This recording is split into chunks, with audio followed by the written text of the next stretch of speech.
নমস্কার বন্ধুরা, প্রিয়া কিচেনে আপনাদের সবাইকে স্বাগত জানিয়ে আজকে নতুন একটি রেসিপি নিয়ে চলে এসেছি। আজকের রেসিপির নাম হলো মোরলা মাছের তেল ঝাল।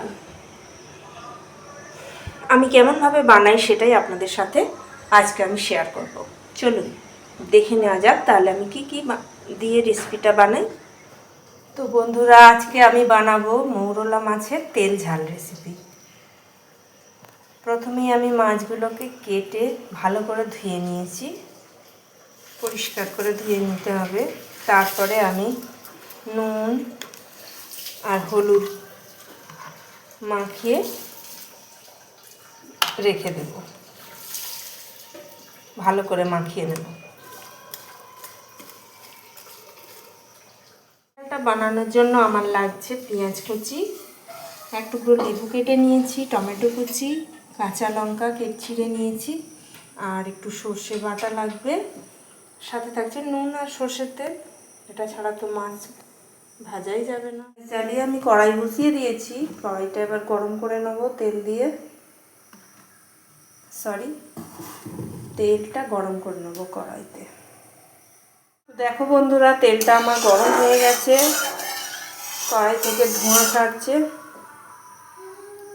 এবার আমি মাছগুলো ভালো করে লাল লাল করে ভেজে নেব।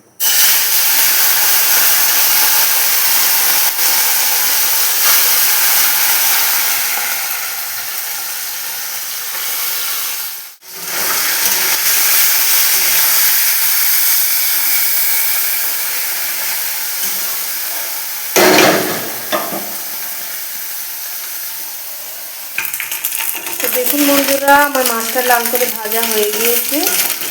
আমি মাছটা এবার কড়াই থেকে তুলে নিয়ে দেখতে হয়েছে। আমার মাছের ঝালটার উপর থেকে আমি কিন্তু একটু সর্ষের তেল দিয়ে দেবো, যেহেতু এটা তেল ঝাল।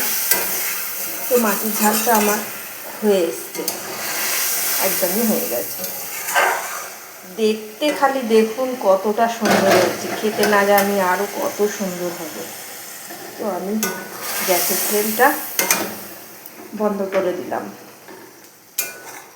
এবার মাছটাকে নামিয়ে আপনাদেরকে দেখাচ্ছি। দেখুন বন্ধুরা, কতটা সুন্দর হয়েছে আমার এই মোরলা মাছের তেল ঝালের রেসিপিটা। খেতে কিন্তু দারুণ দারুণ লাগে। আপনারা বাড়িতে অবশ্যই এইভাবে একবার ট্রাই করে দেখবেন। এক থালা ভাত নিমেষের মধ্যে শেষ হয়ে যাবে। তাহলে আজকের মতো এই পর্যন্তই, দেখা হবে আরও একটি নতুন রেসিপির সাথে। এই যে মাছটা আমার ভাজা হয়ে গিয়েছে সুন্দর করে। এবার আমি ওই তেলের মধ্যে 1 চিমটি কালো জিরে দিয়ে দেবো, কাঁচা লঙ্কা।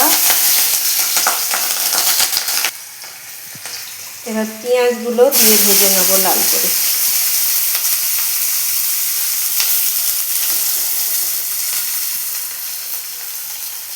পেঁয়াজটা যাতে নরম হয়ে যায় আমি নুন দিয়ে দেবো।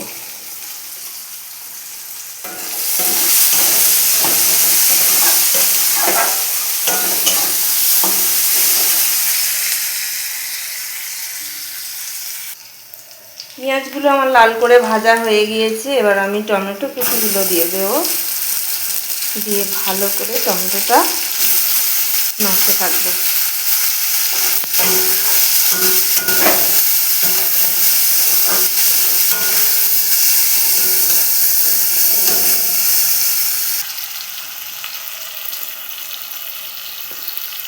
এবার দিয়ে দেবো হলুদ গুঁড়ো আর লঙ্কা গুঁড়ো।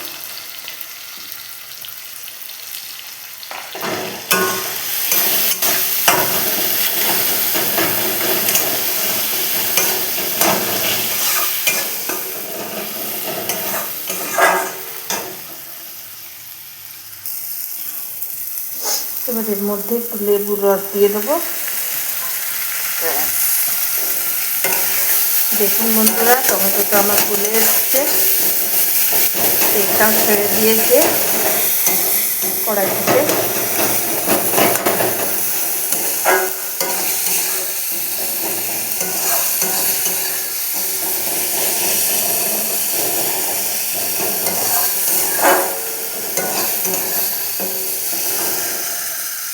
বাটাটা আমি দিয়ে দেবো।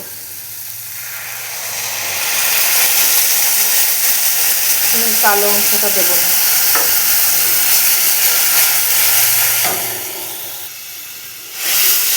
ঝোলটা ফুটে উঠলে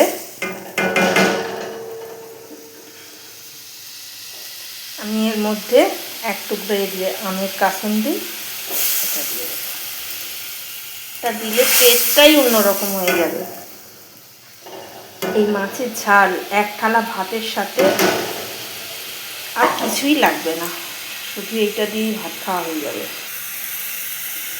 ঝোলটা ফুটে আসছে, এবার আমি মাছগুলো ছেড়ে দেবো।